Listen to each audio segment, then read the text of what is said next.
Breaking news, Rohit Sharma और विराट कोहली ने ODI cricket से लिया रिटायरमेंट। ये क्या बात करते हैं यार। अब दोस्तों ये मैं चाहता तो नहीं हूँ, लेकिन ऐसी ही न्यूज आपको कुछ दिनों में सुनने को मिल सकती है। मगर क्यों?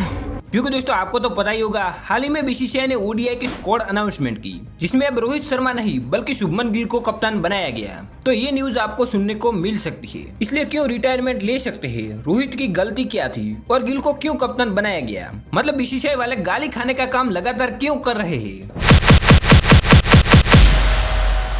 दोस्तों अभी के समय में जो बीसीसीआई ने रोहित शर्मा को शौक दिया है वो बिजली से भी तेज है। क्योंकि मतलब ये क्या बात हुई कि रोहित को एंड मौके पे बताया गया कि भाई अब हम तुम्हें कप्तान नहीं देख रहे, इसलिए आई एम सॉरी, लेकिन अब तुम्हारी जगह पर गिल कप्तानी करेंगे और तुम सिर्फ एक खिलाड़ी के तौर पर खेल सकते हो, वो भी अगर तुम खेलना चाहते हो तो।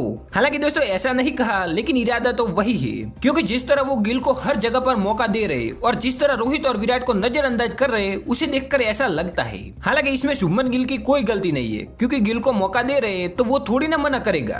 मतलब उन्हें बीसीसीआई विराट के बाद एक नया ब्रांड बनाना चाहती है, जिसकी वजह से टेस्ट का कप्तान बनाया गया, टी20 में वापसी कराई गई और उप कप्तान बनाया गया और अब ओडीआई का कप्तान बनाया गया। इसलिए उनकी तो इसमें कोई गलती नहीं है। और एक ये भी बात कि अगर ऐसा ही मौका किसी दूसरे खिलाड़ी को मिला होता तो वो भी हाँ ही कहता। बात तो सही है। लेकिन अब ये सब करके बीसीसीआई गालियां खाने का जुगाड़ क्यों कर रही है? क्योंकि पहले विराट और रोहित ने टी20 से रिटायरमेंट लिया, हालांकि वो अपनी मर्जी से लिया, लेकिन उसके बाद टेस्ट से, और अब रोहित को ओडीआई की कप्तानी से हटाया गया है। इसलिए अब बीसीसीआई को ज्यादा गालियां पड़ेगी। क्योंकि ये देखने के बाद तो पूरा भरोसा है कि बीसीसीआई इनको सारे फॉर्मेट से निकालना चाहती है, ये कोई अपनी मर्जी से नहीं जा रही। और इसलिए दोस्तों अब मैं ये भी बता दूं कि अगर आप विराट और रोहित को 2027 के वर्ल्ड कप में खेलते हुए देख रहे हो तो वो सपना समझकर भूल जाना। क्योंकि ये सब देखने के बाद मुझे नहीं लगता कि विराट और रोहित को 2027 के वर्ल्ड कप में खेलने को मिलेगा। मतलब तब तक फिर से एक बार बीसीसीआई वाले गालियां खा लेंगे, लेकिन रोहित और विराट को रिटायरमेंट दिलवा के रहेंगे।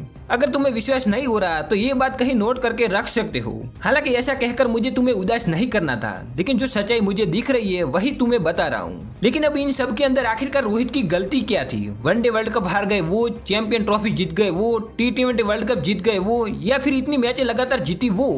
बोलो तो देखो इसमें रोहित की कोई गलती नहीं थी। और मैंने पहले ही बताया कि गिल को एक ब्रांड बनाना है और तीनों फॉर्मेट का कप्तान बनाना है, साथ ही अब युवाओं पर फोकस करना है, जिसकी वजह से ये सब चल रहा है। लेकिन दोस्तों ये भी अच्छी बात है कि रोहित को कप्तानी से हटा दिया। पार्टी बदल लिया साला। अरे नहीं, मैंने कोई पार्टी नहीं बदली, लेकिन ये इसलिए कह रहा हूँ ताकि रोहित और विराट तैयार रहे। क्योंकि ये करके बीसीसीआई ने पहले ही इशारा दे दिया कि 2027 वर्ल्ड कप तक तुम्हारी फॉर्म अच्छी नहीं रहेगी, और अगर रह भी गई तो हम कुछ ना कुछ जुगाड़ लगाकर तुम्हें निकाल देंगे, इसलिए तुम तैयार रहना।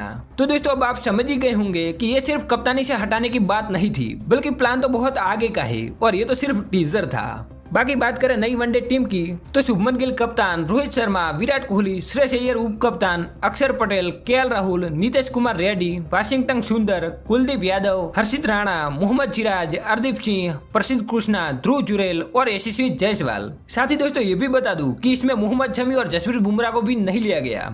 हालांकि क्यों ऐसा किया पता नहीं। वैसे दोस्तों ये सब देखकर आपको क्या लगता है, रोहित और विराट 2027 के वर्ल्ड कप में खेलते हुए नजर आएंगे या फिर हमें इसे एक सपना समझकर भूल जाना होगा? कमेंट में बता सकते हो। बाकी तब तक मिलते हैं एक नई अपडेट के साथ।